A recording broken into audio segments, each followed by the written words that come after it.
अब बाह्य प्राणायाम कर लेते हैं। श्वास को बाहर छोड़ते हुए बाहर रोक देंगे तो श्वास को भरना पूरक कहलाता है योग में, बाहर छोड़ना रेचक कहलाता है। बाहर छोड़ के बाहर रोक देना बाह्य कुंभक, अंदर भर के अंदर रोक लेना अभ्यंतर कुंभक।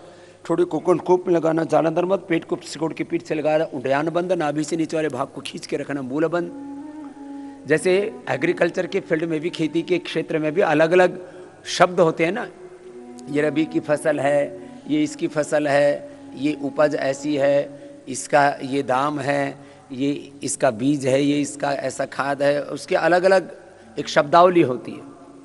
तो ये योग की शब्दावली से मैं आपको परिचय करवा रहा था।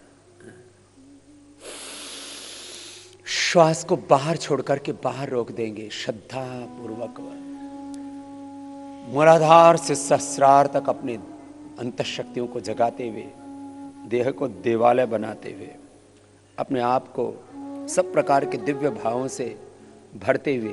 मैंने 3 शब्द बोले थे आपको, स्वयं को जानना, स्वयं को जगाना और फिर अपने लक्ष्य को पाना। जानना, जगाना, पाना। स्वयं को जानना, स्वयं को जगाना, फिर अपना मनोवांछित अभिष्ट पाना। चलो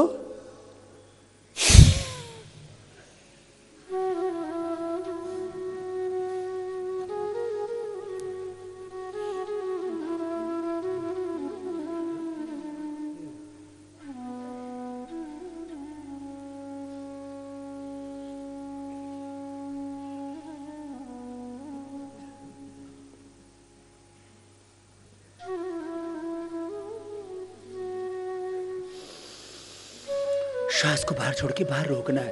प्रयत्न ये करें कि लगभग आधा मिनट आप रोक पाए। जालंधर बंद, उड़ियान बंद, मूल बंद लग जाए। मेरा जितना पेट अंदर ना जाए तो जितनी जगह होगी उतना ही तो जाएगा, तो जितना जा सके उतना ले जाना। बहुतों के तो ट्रैफिक जाम है, पूरे ठसा ठस भर रखा है ठोक ठोक के। जैसे अनाज की बोरी सी भरते हो ना, ऐसे फैट की बोरी भर रखी है, वेट की बोरी है। ये यहाँ से खाली रहना चाहिए, इधर उभरा हुआ होना चाहिए, हो जाए जंघाएं, बॉडी एक शेप में रहनी चाहिए। जो चीज़ जैसे होती है ना वैसे होनी चाहिए, तो फिर सुंदर दिखती है। और ये मोटापा, ये बदसूरती नहीं देता, ये बीमारियां भी देता है। श्वास को बाहर छोड़ देंगे, बाहर रोक देंगे 3 बंद के साथ।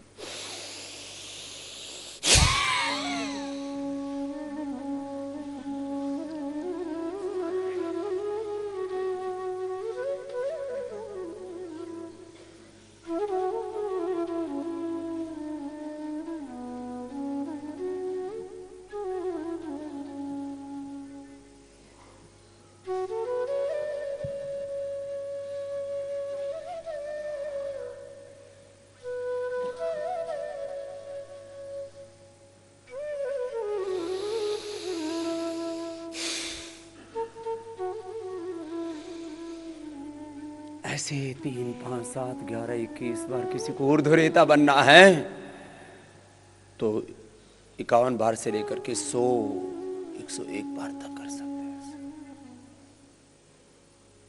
ये बहुत बड़े बड़े शब्द हैं। ऊर्ध्वरेता होना, कुंडलिनी जागरण, बड़ा शब्द सुना होगा आपने, शक्तिपात,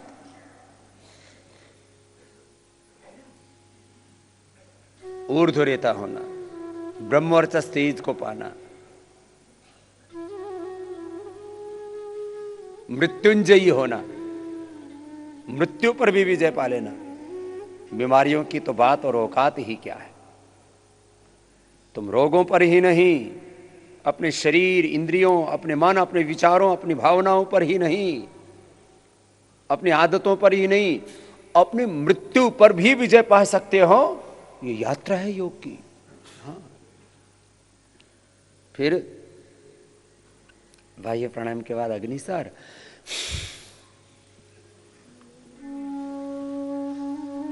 श्वास को बाहर छोड़ के बाहर रोक दिया, पेट को अंदर खींच दिया, छोड़ो तो थोड़ा पेट हल्का हो जाता। देखो ये पसलियां भी ना दिखनी चाहिए, किसी किसी की तो ये दिखती नहीं है,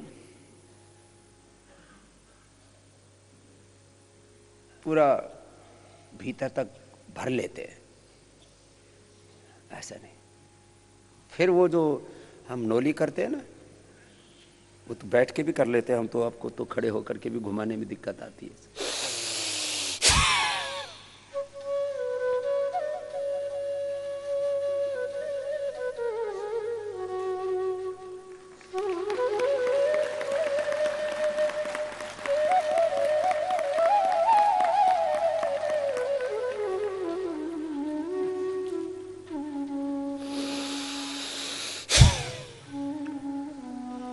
अपनी काया अपने कब्जे में रहनी चाहिए। गांव के आदमी बोलते हैं बोला दे ही डांट ले भाई, अभी दे ही डटा कड़ा है, हैं? अपना आपा काबू में रख ले भाई। अपना आपा काबू में कहां से रहेगा, बिना योग के बात बनेगी नहीं। और अपना आपा डांट ले भाई, अपने आप पे मत, अपने आप पे मेरा अपने आपा मत खो। आपा माने अपनी निजता। ये आम यहाँ के उत्तर भारत के लोगों का बोला हुआ शब्द कह रहा हूं। अपना आपा मत खो भाई, अपने आप पे में रहो। आपा क्या है? अपनी निजता।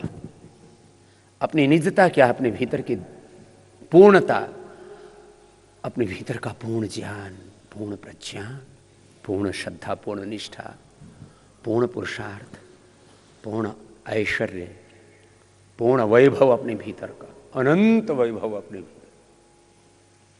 उसको मैंने जाना है, उसको मैंने जगाया, उसको मैंने पाया है। और ये खाली किसी को दिखाने के लिए, कोई प्रदर्शन के लिए नहीं, बल्कि सारी दुनिया के लोग योग की महिमा को जाने कि योग की महिमा क्या है, उसका प्रत्यक्ष उदाहरण पतंजलि योग पीठ है। योग की महिमा है ये, योग का वैभव है ये, योग का ऐश्वर्य है ये, योग का साम्राज्य है ये, योग का सामर्थ्य है ये। ऐसा योग की महिमा, वेद की महिमा, ऋषियों की महिमा, उसको हम जाने। भारत की महिमा क्या है, इसको हम जाने। तो बाह्य प्राणायाम हो गया, अग्निसार भी कभी बता दिया आपको।